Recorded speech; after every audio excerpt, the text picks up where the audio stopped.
toying with trouble there. Welcome back to Pitstain's basement of paint fumes and dead cockroaches. So last time we ended up with our finished Mr. Fusion with the lovely, beautiful vinyl wrap from Mike Lane Mods, and we did some smoke paint from Tamiya on the clear parts and a little, strategic sanding here and there to make everything fit together better. But we're done with our, initial 4 parts that everyone got kind of drug dealered in. Here you go, buddy. I'll give you $5. $5 a hit. Just come on. And then you get the cool part. Now it's down to the grunt work. The unglamorous bits that we spent God knows how much money on. Suspension and chassis. So as you can tell, for most of the viewers, this is how your parts you'd get them in the mail. In Japan, they get put in that cardboard. The manual gets thing, and then the whole things get shrink wrapped like this. That's pretty slick. So where are we going? Oh, let's make a new pile of trash. That's one thing this model excels at. Besides having minor mechanical issues and some lacking detail, I'm not knocking the thing. I love it. Anyone who's spending the money on this, listen. Probably not the best financial decision, but I'm in the same boat. I just had to have it. So, on the real life cars, a great resource besides the mybttfdelorean.com. God, that's a mouthful. Dude's got to do something about that URL one of these days. The parts you get are they're pretty accurate to the real life parts. However, being the nerd I am, this piece of brake caliper on a fully restored DeLorean is a gold yellow zinc chromate, anodized electroplated finish. So if you get a remand caliper, I'm fairly certain they look like that new out of the factory, or else DMC out in Texas would not be doing it. These should be a yellow zinc chromate, like a translucent yellowy gold thing. You guys answered in the last video some options. I have another idea up my sleeve to get close, because you're not going to see the brake calipers. I'm just a nerd. I just want to do it. And these suspension bits, these were epoxy coated steel on the real car, and the epoxy coating was like a grayish coating. It almost looked like raw aluminum. It might fool you thinking, because the DeLorean the chassis was designed by Lotus, basically, that it would have an aluminum chassis backbone. But in fact, it was just steel, but it was epoxy coated in a light grayish color. So we're gonna paint strategically some of these parts in silver. Well, not silver. Sorry, gray. We're just gonna use some primer, like the guy on the really long website name that builds these things. I swear, I beat you up to the DeLorean. Now, the suspension, you call that, okay, I know it's a heavy model, but this spring is, woof, that's a potential flyer if it was any smaller. All the rest of this I'm okay with. Just really the brake caliper, actually the backing plate, the dust shield for the brakes. Look at that crooked ass magnet. I've seen this complaint before, that people got these things and the magnets were glued in crooked. So we got to fix that too. See, this is for the amount of money that we were all shelling out every month for these parts, or that I shelled out at once for the whole damn pile of them from Japan. That is not acceptable. Sorry. And is that Eagle Moss's fault? Indirectly, yes. Did they manufacture it? No. That was IXO or PCT that has the factory and the molds that made the parts, but still kind of shitty right there. What we're gonna do is we're gonna crack open kits 5, 6, 7, 8, 11, 10, 12, and 14. The missing ones were the wheels that we already pre-painted. We're gonna pre-paint all those chassis parts with Tamiya light gray primer. Baba. And we're going to paint all the brake caliper parts with some magical blend of herbs and spices that the colonel at the chicken place would be jealous of. So, and then I got to fix that magnet. If I'm pulling the magnet out, I might as well I don't know. No, it's supposed to be a brake rotor, I guess. So this side should be silver. The back, technically, forget it. I'm not painting that thing. That's fine. I'm just going to fix the magnet's location. But that's what we're doing. So I'll be right back with the magnet fix. Well, that was easy. I barely even grabbed onto it with the pliers. Magnet came right out, and then I just cleaned up the hole and threw a little crazy glue in there, and she's all good. That one's fine. We're just opening up the other side. This magnet's okay. Again, you know, the QC, not consistent. I was almost expecting this one to be crooked too, because at least then they'd be consistent. But no. So I'm going to continue unpacking parts and getting things prepped for paint, and I'll be right back. So I just unpacked the chassis backbone, and not super tight. Looks like the factory screwed this part in and should have tightened it up a bit more. It potentially could have rattled loose a little bit in shipping, but I mean, I'm getting almost a whole turn out of these screws, most of them. A little tight. And I think they know it's going to come in loose, because also in the Stage 10 box, besides the main frame, you get another crappy screwdriver. Slightly bigger Phillips on that one. Perfect. Better. Oh, I got our steering rack. We're going to paint. We're going to do some paint on this as well. Paint. I'm running out of room.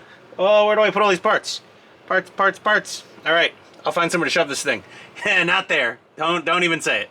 Okay, be right back. Oh, cheap beer and gas station pizza. Poor choice for dinner.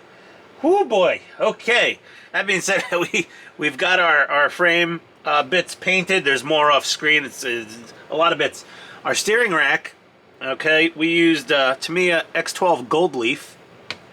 Some people, the other guy used brass. I'm going for more, trying to get closer to a zinc chromate anodizing, but this is okay. This is close enough for that. But what I did discover that's very cool, actually, is carefuling the brake calipers. So the brake calipers were like, I wouldn't call them a silver. They were a darkish silver. They were smoky silver. Smoky eye at night is attractive, yes. So they're smoky silver. So we just used some X24 clear yellow from Tamiya and just did a few light coats to get that like gold-ish anodized look. It doesn't have some of the rainbow oil slick. Honestly, I don't even think you're going to see these. I mean, will they even peek through the rims? The answer is absolutely not. Why did I bother painting these? Just to torture myself, just to see if I could. I don't know why, but whatever. You know, at least I know they're like gold color, yellowy, zinky. Great. Okay. We gotta start screwing all this stuff together. Oh, screw this. No, not literally all of it. Okay. Let's get back to work. You don't want to watch me screw bits together. This isn't World of Wayne. I don't have a British accent. You don't want to watch me and listen to me talk that long. Oh, Jesus. I hope you want to watch me and listen to me talk, because I do talk a lot. But either way, not World of Wayne or the more reputable Partworks builders. This is the Misfits Partwork Building channel. We'll be back with things bolted together. If I run into a problem, though, I will stop and give you pro tips. Already, the pro tip is we're going to start putting screws into metal. Dip your... This is like the opposite of working on a real car. Real car is like thread lock. No, we want thread easy, because we're basically tapping the holes as we put the screws in. Because there's not a ton of machine screws in here. I mean, there's screws that are listed as M for metal, I guess, but not all of them look like true machine screws. So 3-in-1 oil it is. Yeah, most of them are machine screws. Yeah, I guess they are, sorta. They're pretty rough threads, some of them though. So, and they're from China with inconsistent tolerances. Plus we've added paint. Tolerance stacking. We'll be right back. This whole build video is going to seem like all I do is just find every complaint about this thing. I'm just warning you. So I assembled part of the suspension subframes to the main backbone, and this thing was rocking back and forth like that one damn chair in school. It was never all four on the flat. this was tweaked. This was definitely twisted a bit. Even though it was packaged fairly well, I had to gently keep bending it from the front and back before it would lay flat and square.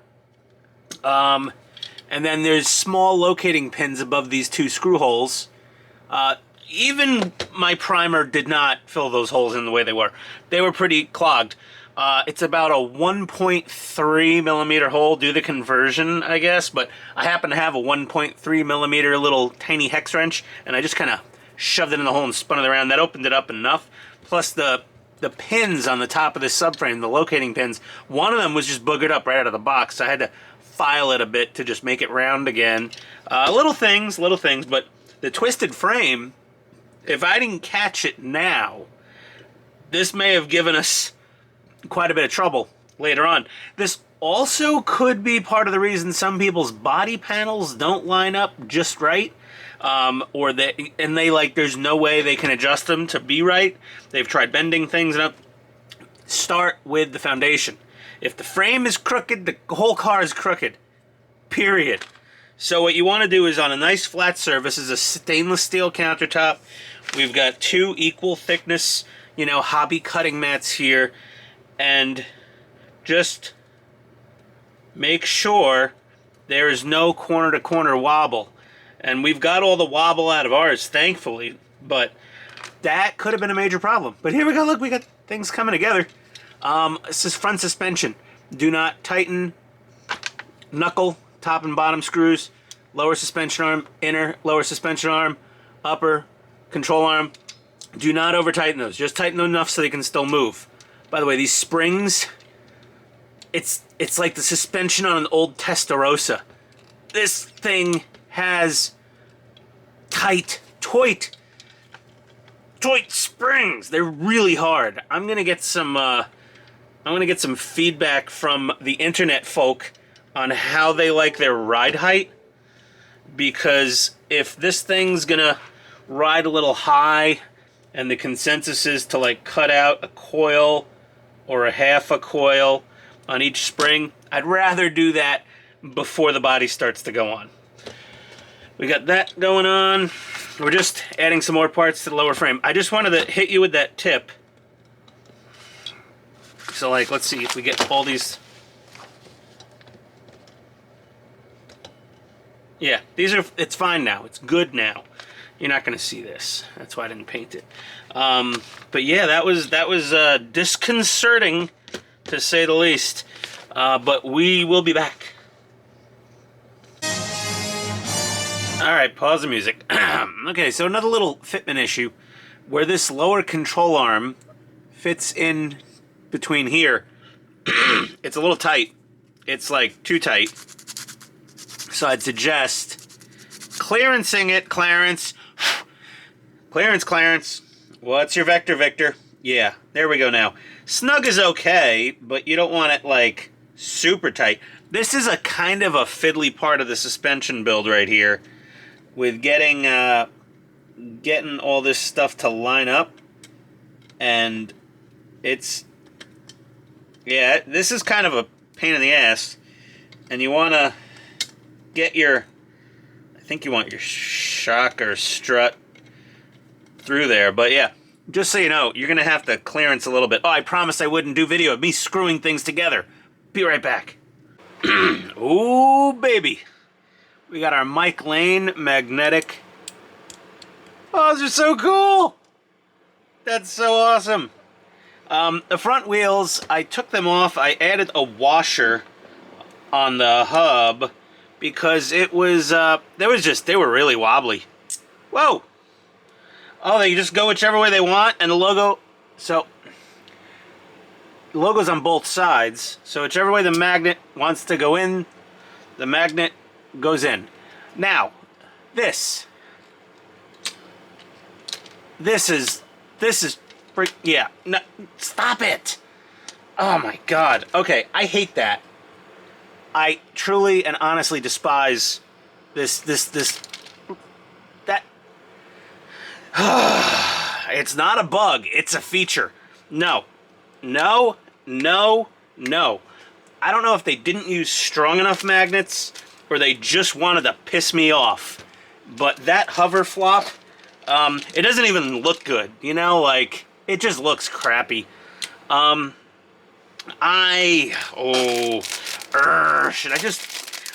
may just crazy glue those damn things shut.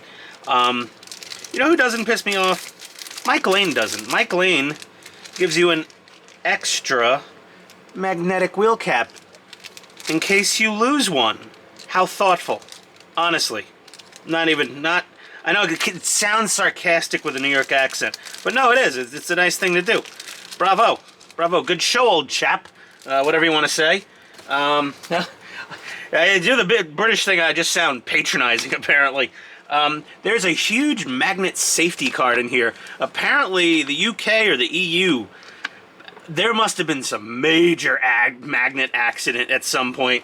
Like, you know, when we started getting the warnings on plastic bags to not put over babies' heads and tie them on.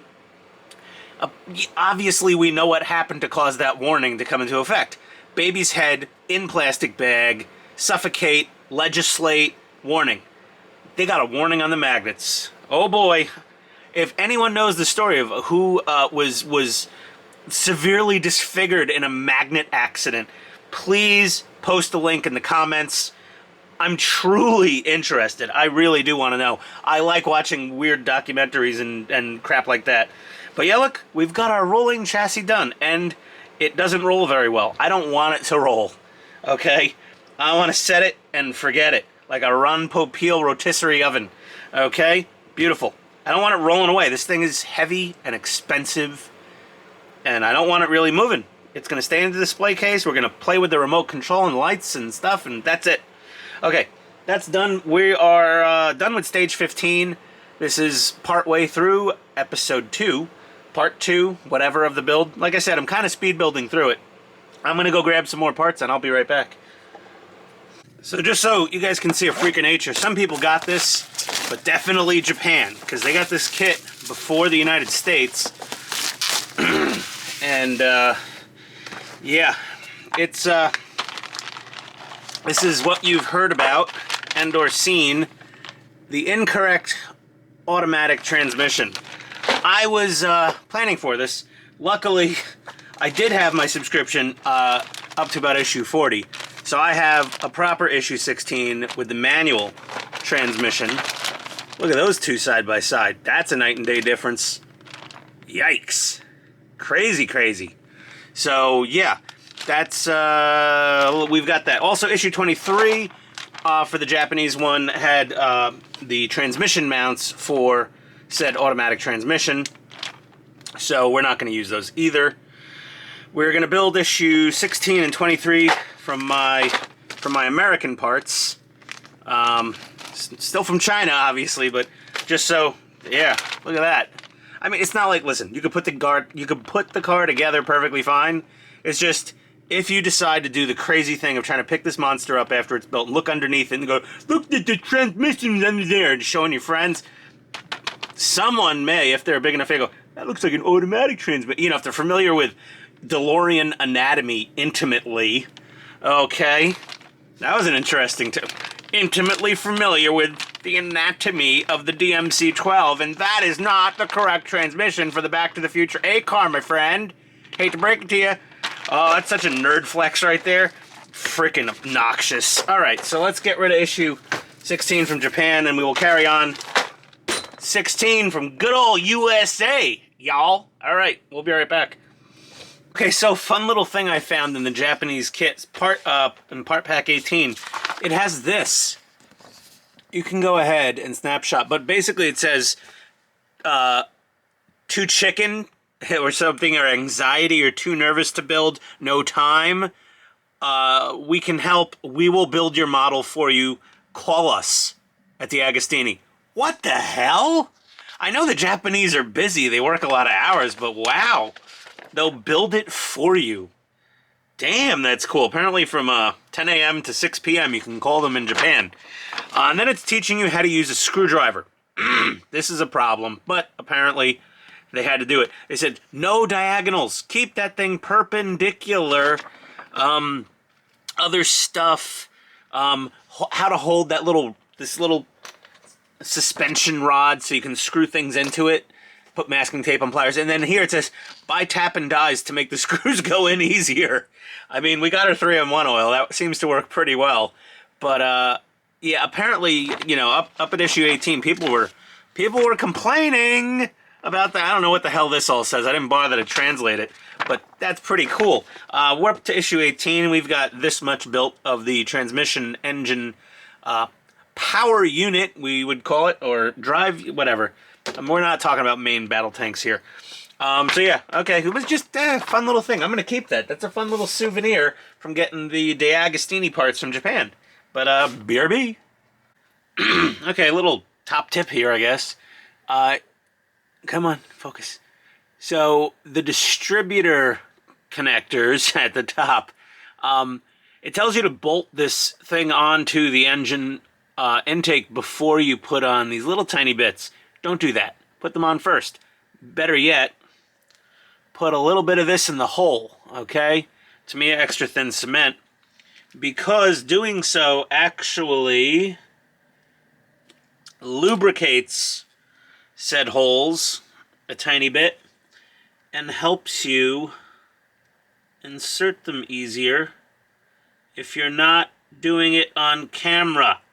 There we go. And then you can rotate them a little bit. And then what I would suggest, come on, when I'm zoomed in it has trouble focusing. When I'm zoomed out, just dab a little extra thin cement and let it wick into these little fellas, because you're going to have to press on spark plug cables, spark plug wires at a later point in time. So you'll want these things pretty firmly in place. That's looking pretty good. Before you do that. That's all. Just that little tip. I'd say little glue in the hole, shove them in first, then bolt it on to the, oh God, we're zoomed in. Then bolt it on. Because it wants you to do that afterwards. I don't know. It might be just as easy, but I just thought, no, do it now. So, we will be back, and you've seen too much! Be right back. Okay, well, most of our engine and transmission unit is done. We're going to start issue 23 now. We're using the American issue because it has the automatic transmission mounts. The spark plug wires. Here's what I recommend, okay? It just seemed logical. Put the wires, well, first, put a dab of crazy glue, okay, or CA glue, if we want to call it what it is, cyanacrylate. Put a dab on each of the little nubs at the top of each head. Push the wires down. Either wait for it to dry or use some kicker. Okay, put them all down. Then dry fit them onto the distributor. They're all too long. They're all super long. You're going to want to trim anywhere from a 1/4 inch to a half, well, a 1/4 inch for the back two each, and about a 1/2 inch for the front ones each. And they come out looking nice and neat and tight to the upper intake manifolds. So there's my tip for that. Other than that tip, definitely magnetize your screwdriver. You got to drop a couple down in the V of the engine. Not easy without a magnetized screwdriver, that's for damn sure. I just got a text message from the wife, and it is 1:45 in the morning, and I'm sure she is like, when the hell are you coming to bed? You came up? Oh no, she doesn't even know I'm still down here. That's not good. Alright, well, we might have to head up in a minute. I'm going to do issue 23, only got 24, 25, 26, I don't know. I should probably go upstairs. Maybe. I guess so. Whatever. We'll be right back. I would recommend crazy gluing in the bottom of the dipstick. You can get it nice and centered, and crazy glue. That is all. Be right back. Okay, this is step 26. We're going to leave off here, because this is when we'll put together the muffler, but then we're going to mount this in the chassis. So we're going to start part 3 of our build series with the engine mounting, marrying the engine to the chassis, the marriage. But yeah, this is pretty nice. Went together a breeze, really. There was actually one hole all the way in the recesses inside the engine block that was already stripped out. The screw just like spun in there instantly. Whatever. There was enough other things binding it together that I'm not at all worried about it. I was thinking of throwing a couple of pebbles inside the engine so when you shook it, it sounded like a real PRV V6 out of a DeLorean. But I thought that was a little melodramatic and overboard. Either way, we have our rubber band accessory drive belts. Taking bets on how many years those last before they just dry rot and fall off. And listen, we're probably never gonna lift the skirt on this thing and open up the boot engine cover. I'm trying to be international here. We're never gonna open up the back end and really, examine the motor. I could have, painted the distributor red. I actually had another distributor coming from Darren Gurney, but I realized, listen, this thing's under the engine cover. You're never going to see it. Even if you turn the car upside down, you're not going to notice it. But really, they did a decent job. I mean, I could weather this, and I didn't paint all the screw heads. Todd over at my BTTF, I mean, he was airbrushing metallic gray screw heads. I'm like, more power to you, brother. You paint those screws. Yeah, you show them. I didn't go to that trouble. But, I'm going for more, visible detail, obviously. So anything you could easily see inside the display case or when I open up a door or something like that, that's what we're going for. Through the windshield, we want to see all that. But this is a lovely little thing. And it's hefty and weighty. It's nice. Listen, I'm like the 9 billionth person building this thing on YouTube, so take this with a grain of salt. Somebody may want an abbreviated build that just goes over the mods. Like they may already be like, I got BTF my BTTF DeLorean.com. Now to build it, I says it. I see all the pictures. I want a video on problems and mods, solutions and mods. That's it. That's kind of what we're concentrating on here. So it's a little outside the box. So since I'm far from original with building this thing on YouTube, it's going to be a slightly different thing. Plus, the nice man, Todd there from my BTTF, he was complimenting the video quality of the Sony ZV-100 my wife got me. Yes. Showcase mode autofocus is friggin' amazing. Yes, I know. It works great. Okay, that being said, I've got some video to upload. Well, video to stitch together. A title card to do. I might change up the title card. I don't know. I didn't get a lot of views on the first video. Might have been a crappy title card. Title cards make a difference. But like, subscribe, send hate mail, leave comments, anything you want. Open season on Pitstain Hobbies. Whatever. Oh, I don't have a .com. Shit. Someone's going to register it. Then they're going to ransom it to me. I don't really care. Whatever. So either way, there we go. That's that. I love this thing. It's taking me back in time. Oh, God. I had to get corny there. Either way, we'll see you next time. If you want to get in touch with me, my email address is in the description. And yeah, this thing's awesome. It's great. I love it. I'm building it. I'm getting like pro tips and Todd McWilliams, I think. My BTTF DeLorean. Such a nice dude. So friendly. Either way, hi everybody and bye everybody. We'll see you in the next part. Adios.